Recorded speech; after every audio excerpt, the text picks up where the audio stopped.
Primeiramente, o senhor Lula confunde auxílio emergencial com Auxílio Brasil. O auxílio emergencial de R$600. E o senhor que fala tanto de pobre, deixar bem claro, durante o ano 2020, quando o povo foi obrigado a ficar em casa, não por decisão desse presidente, mas por decisão de muitos governadores do seu partido, eles iam morrer de fome. E só de auxílio emergencial em 2020, nós gastamos o equivalente a 15 anos de Bolsa Família. E o Bolsa Família pagava muito pouco.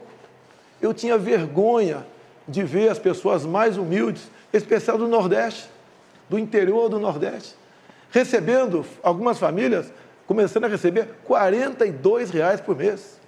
Se eu só podia dar algo melhor, como está dizendo agora, por que não deu lá atrás?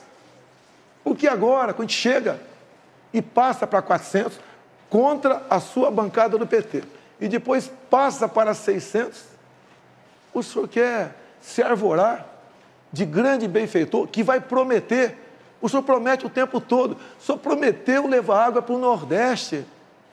E agora o senhor está prometendo picanha e cerveja. O senhor não fica vermelho com essas propostas mirabolantes e mentirosas? Creio que para governar o Brasil, tá, nós temos passado. Nós não somos candidatos aqui de primeira viagem. Então o senhor tem seu passado que é lamentável, é triste. Em especial entre os mais humildes, os mais pobres do Brasil. Eu quero falar agora com o pessoal do Nordeste. Quanto era o Bolsa Família? Começava com R$40. Nós triplicamos com o Auxílio Brasil a média do Bolsa Família. Hoje, a dona de casa vai no supermercado e compra realmente algo para levar para casa. No passado, ia com o carrinho vazio. Eu perguntei quantas universidades você fez.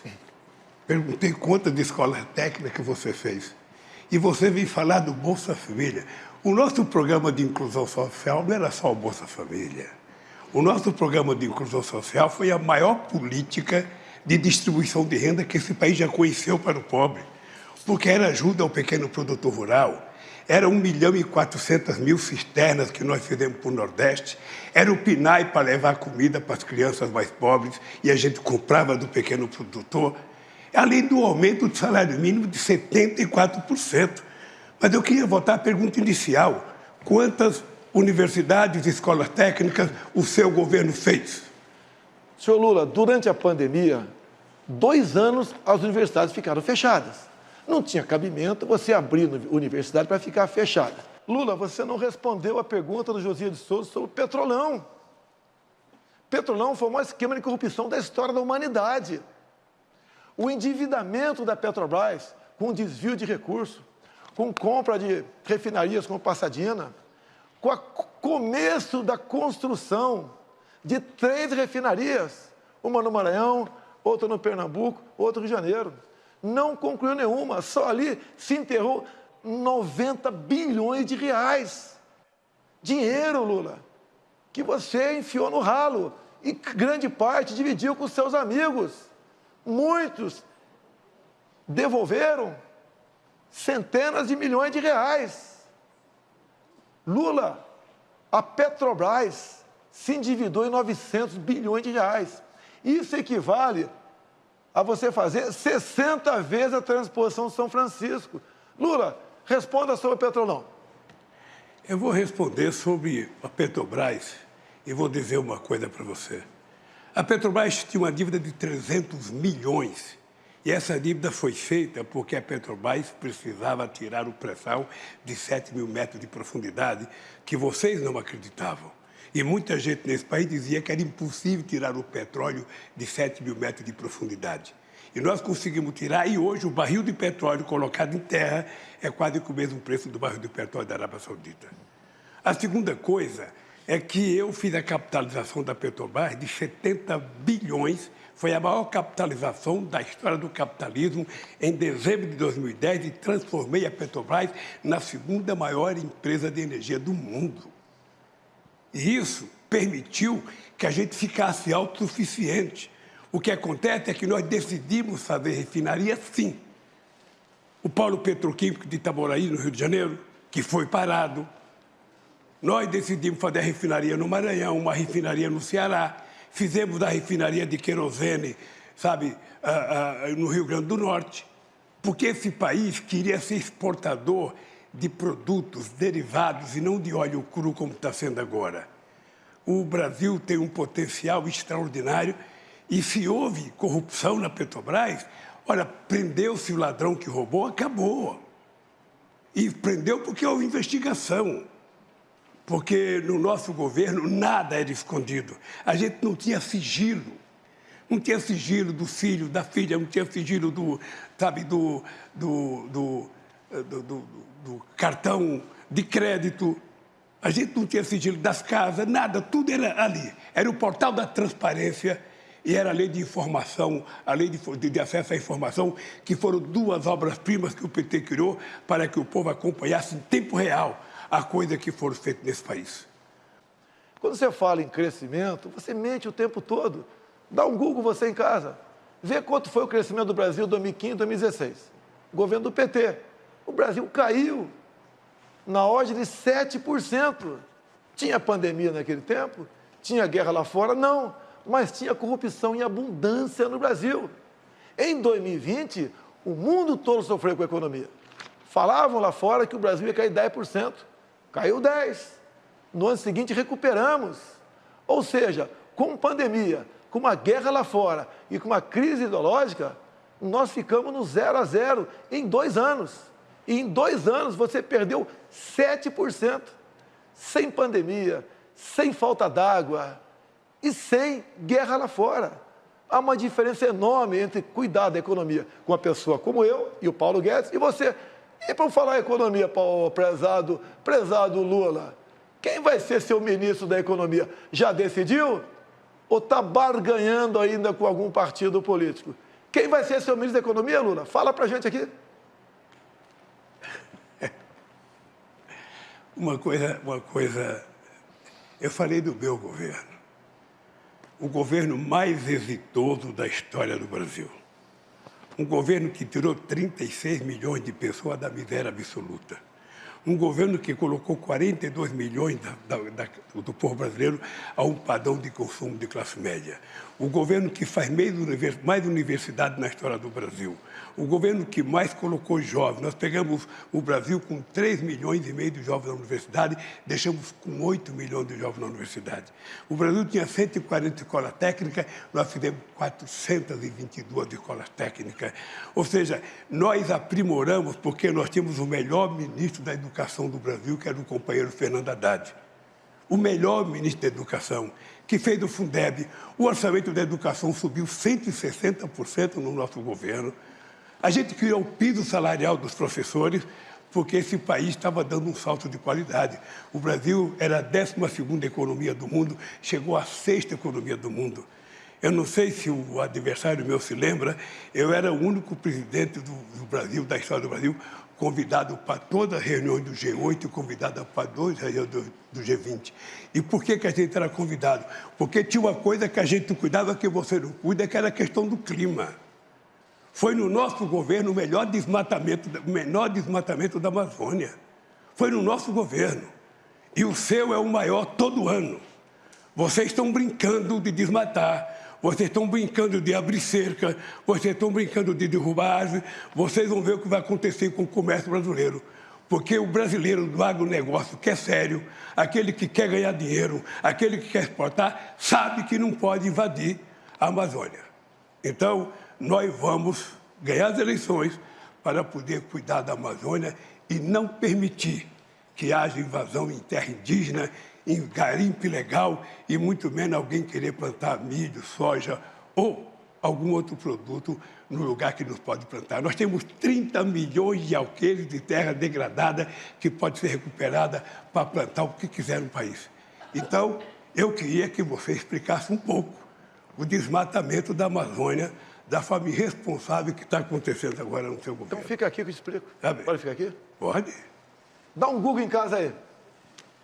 Desmatamento, 2003 a 2006. 4 anos do governo Lula. Depois dá um Google, desmatamento, Jair Bolsonaro. 2019 a 22. No seu governo, foi desmatado mais do dobro do que no meu. Dá o Google em casa. Deixa ele falar Dá uma o Google, coisa. não, deixa eu terminar, Lula. Dá o Google em casa. Você desmatou 2,5 vezes mais do que no meu governo, Lula. Você fala em economia, eu peguei o Brasil endividado, quebrado contigo, roubalheira. Agora, esse ano, o Brasil passou da 13ª para a 10ª economia do mundo. E mais ainda, quando você fala em educação, quem foi que deu o maior reajuste aos professores do Brasil? Você está olhando para ele, Jair Bolsonaro, 33%. Isso é tratar com dignidade dos professores. Acabou? Acabou? Vamos lá. Eu vou lhe falar uma coisa. Pode dar um Google, pode dar o que você quiser, você vai perceber que quando eu ganhei as eleições, tinha um desmatamento de 27 mil quilômetros. Caiu para 4 mil quilômetros. O Brasil participou da COP15 em Copenhague, participou do Encontro de Paris, em que o Brasil era elogiado porque o Brasil era o país que menos desmatava e que mais cuidava da questão ambiental. Não existiu nenhum governo que fizesse o que a gente fez na questão ambiental. E agora nós vamos fazer mais, porque nós vamos fazer com que, sabe, a agricultura de baixo carbono possa fazer com que o Brasil receba, sabe, quem sabe, muito dinheiro da União Europeia e de outros países por conta do sequestro de gás de efeito estufa que nós vamos fazer preservando a Amazônia, coisa que você não sabe. Nós vamos tentar fazer da biodiversidade da Amazônia uma forma de enriquecimento daquele povo da Amazônia, de quase 30 milhões de pessoas que moram lá, e não desmatar e não desmontar como vocês estão fazendo. Destruição. Essa é a palavra, destruição. Invasão de terra indígena, garimpo ilegal, coisa que nós vamos proibir. O nosso governo não vai ter. Aliás, eu vou te dar uma novidade. Eu vou criar o Ministério dos Povos Originários. Esse país vai ter o Ministério dos Povos Originários. Os indígenas vão indicar o ministro nesse país. Quanto mais ministério, melhor, né?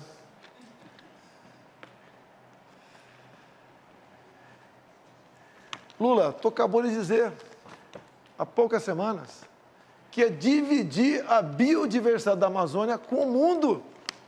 Você já está se curvando ao mundo. Em vez de você falar que a Amazônia é nossa, você quer dividir a nossa biodiversidade. Você só consegue manter em pé as suas mentiras se você botar um plano de governo teu, que todo mundo já sabe. Controle da mídia. Você fala o tempo todo que quer controlar a mídia, que vai controlar a mídia. Ou seja, somente assim, Lula, para as suas mentiras permanecerem em pé. Você quer ou não controlar a mídia? Mentiroso é você. Você mente todo dia. Você mente e desmente, mente e desmente. Você foi obrigado a acordar 1h da manhã hoje para fazer uma live por causa da mentira que você tinha que contar ao povo brasileiro. Você sabe disso. Você devia ter deitado com a consciência muito pesada com o que você fez. Muito pesada. Porque levantar 1h da manhã para fazer uma live, eu não disse aquilo, eu não fiz aquilo. Quem te conhece sabe o que você fez. Quem te conhece sabe o que você fez. Então, deixa eu lhe falar uma coisa, Bolsonaro. Esse país precisa de gente com muita seriedade para governar. Esse país tem que ter alguém que tenha credibilidade da sociedade brasileira. Esse país tem que ter alguém que garanta estabilidade nesse país. E esse país precisa ter alguém que tenha previsibilidade. Esse país não pode ter um governo que parece um biruta, que todo dia fala uma coisa, todo dia diz uma coisa, todo dia desdiz a coisa que diz. Esse país precisa de gente séria. E é por isso que nós vamos trazer o que você não conseguiu trazer. Nenhum país te convida para ir lá e ninguém quer vir aqui, pois eu vou voltar a abrir esse país para o mundo. O que nós vamos fazer é fazer a da Amazônia, nós vamos fazer acordos para pesquisar a riqueza da biodiversidade da Amazônia em bem do povo brasileiro e em bem da humanidade. Porque nós precisamos compartilhar o conhecimento científico com outros países para que a gente possa explorar corretamente a Amazônia. Então, Bolsonaro, você sabe o que nós fizemos. Você, sinceramente, sabe que você colocou um ministro que desmatava tudo e dizia que era para abrir a cancela para entrar boiada. Você não teve o menor respeito pela Amazônia, o menor respeito. Ou seja, para você o que vale é os caras quebrar, desmatar, invadir, plantar, sabe? O homem de negócio sério não invade. Eu digo para vocês, o verdadeiro o homem do agronegócio não invade. Quem invade é bandido. Quem invade está transgredindo a lei e isso vai acabar. Isso vai acabar. Não tem conversa mole.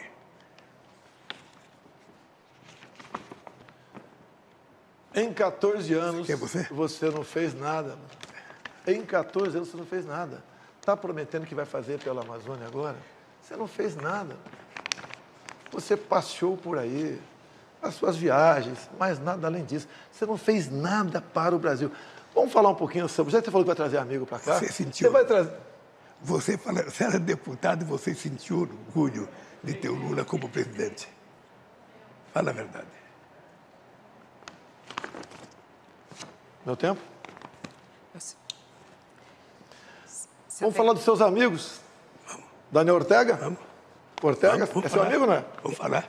É Ortega seu amigo? Vamos falar. É seu amigo Ortega? Faz a pergunta. É, ele te cumprimentou quando tu foi para o segundo turno aqui. Faz a pergunta. Ele lá está prendendo padres, expulsando freiras, fechando canais de TV como a CNN, de TV e rádio católica.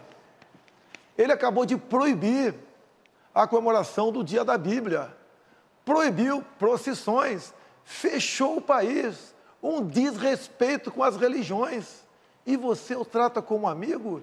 Diz que isso compete a ele e nós não podemos fazer nada? Outro amigo teu, Lula, quando eu falei na ONU que estava de portas abertas para receber freiras de paz da Nicarágua, o teu outro amigo, Petro, da Colômbia, ocupou a tribuna e pediu a descriminalização da maconha, ou melhor, da cocaína, o que é mais grave ainda. Lula, esses são seus amigos aqui no Brasil, são chefões da comunidade. Não é o povo do Complexo do Alemão, não. O povo ali é decente, é ordeiro, é trabalhador. Você é amigo da minoria, pessoal do CPX e dos traficantes.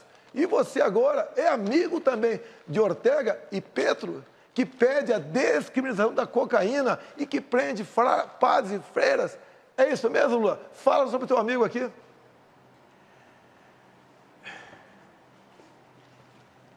Eu senti muito orgulho de, no dia 19 de julho de 1980, ir participar da comemoração do aniversário da Revolução Sandinista, que derrubaram um ditador chamado Somoza de 30 anos. Agora, o regime político da Nicarágua é uma coisa que depende deles, e o Daniel Ortega sabe, você sabe, o Chaves sabe, todo mundo sabe, que se eu quisesse acreditar em mandato perpétuo, eu teria aceito o terceiro mandato quando me propuseram. Eu acho que quem acha que é imprescindível, insubstituível, começa a nascer um ditador. Então, se o Daniel Ortega está errando o povo da Nicarágua, que puna o Daniel Ortega. Se o Maduro está errando o povo, que puna. Porque você, quem vai punir, é o povo brasileiro. Dia 30 de julho, dia 30 de outubro, se prepare. Eu faço aniversário dia 27 e o povo vai me dar de presente a sua volta para casa. É isso que vai acontecer. Porque o povo está precisando de alguém que cuide dele, alguém que cuide do povo, alguém que cuide da mulher, do trabalhador, alguém que cuide, que tenha... Candidato Lula, o seu tempo acabou. É que eu fico empolgado. Muito obrigado. Quem cuida do povo sou eu, do mais pobre. Olha o Auxílio Brasil. Você que é pobre, tem dificuldade. Multipliquei por 3 o valor médio do Bolsa Família. Agora vamos falar de fé, de religião, de liberdade. Ele assinou a Carta da Democracia e é apaixonado por Ortega, por Maduro, pelo falecido Fidel Castro, entre outros ditadores. O círculo de amizade dele aqui nas comunidades não é o povo trabalhador, são os traficantes. Olha a preocupação que nós temos. O que tem de comum entre Lula, Ortega, Chaves falecido, Maduro, Evo Morales, Fernandes da Argentina, Petro da Colômbia? São do Foro de São Paulo, são todos amigos. Olhem para onde estão indo esses países. A Venezuela, o Lula fez campanha para o Chaves lá atrás e para Maduro também. Até chegou a falar certa vez, pode faltar tudo na Venezuela, menos democracia. Olhe como é que está o povo da Venezuela, o país mais rico do mundo em petróleo, cujo povo vive numa pobreza abaixo dos nossos irmãos do Haiti. Olha para onde está indo a nossa Argentina. Deixo claro, Fernandes, ainda candidato, foi visitar o Lula na cadeia em Curitiba. Se elegeu presidente. Olha como é que está a economia da Argentina. 40% do povo da Argentina está na linha da pobreza. Já reviram lixões para sobreviver. É isso que nós queremos para o Brasil? Botar umas pessoas como essa, sem qualquer qualificação intelectual ou moral, para administrar nosso país? Ele quer voltar à cena do crime, o seu Geraldo Alckmin. O povo não vai deixar isso acontecer. Esse nosso povo respira liberdade. Lula, durante a pandemia, fecharam igrejas. Muitos governadores do teu partido, você não falou nada. Igreja não se fecha nem em tempo de guerra. E você permitiu que seus governadores fechassem igreja, Lula. Que respeito você tem para com as religiões? Nenhum. Lula, vá lá para Roraima, ver o povo venezuelano fugindo para cá. Homens e mulheres chegando, pesando 15 quilos abaixo. Não chega nem um cão ou gato com essas 600 pessoas todo dia. Sabe por quê, Lula? E os seus animais foram comidos na Venezuela. Pobreza e miséria. O único que vive muito bem lá, um dos raros, é o próprio Maduro. Mais ninguém. Vejam vocês, relatos de venezuelanos, por que chegaram a esse ponto? Acreditaram nas mentiras, nas propostas mirabolantes. Vou te dar carne e cerveja. Se você estava tão preocupado com o pobre assim, como disse que está, Lula, por que o Bolsa Família começava com R$ 42 por mês para uma família? Média R$ 190. Se o Brasil está tão bem na economia, como você disse que estava, por que tu não pagou? Um Bolsa Família melhor, digno do povo brasileiro. Eu tripliquei esse valor, achando recurso no orçamento, mesmo sendo o primeiro presidente que pegou o teto de gastos, negociando com o parlamento, contra o PT. Se dependesse do PT, você aí de casa, você que hoje recebe o Auxílio Brasil de R$ 600, estaria ganhando Bolsa Família de R$ 40 a R$ 190. Uma vergonha. Uma pessoa que se gaba da sua economia, pagar isso para você, meu irmão, pobre. Sabemos a tua dificuldade, sabemos o seu sofrimento. Sei que você levanta de madrugada para ir trabalhar. E repito aqui, por que só poucas cidades brasileiras, capitais, têm metrô? E na Venezuela tem com dinheiro nosso. Por que nas outras capitais não tem? Esse cara manda dinheiro para fora, porque parte volta para o bolso deles, da turma dele. Lá fora, Cuba, Venezuela, não tem TCU, não tem CGU, não tem fiscalização de nada. Vivíamos, como disse Gilmar Mendes há pouco tempo atrás, numa cleptocracia. Um país governado por ladrões. Quem disse foi o Gilmar Mendes. E também Barroso disse semelhante. Roubaram tudo o que quiseram. Diz Barroso. Tem prova, contraprova, dinheiro, conta bancária. Lula, você devia ficar em casa, Lula. Ficar em casa, curtindo a vida e não querendo voltar à cena do crime. Lula, tu é uma vergonha nacional.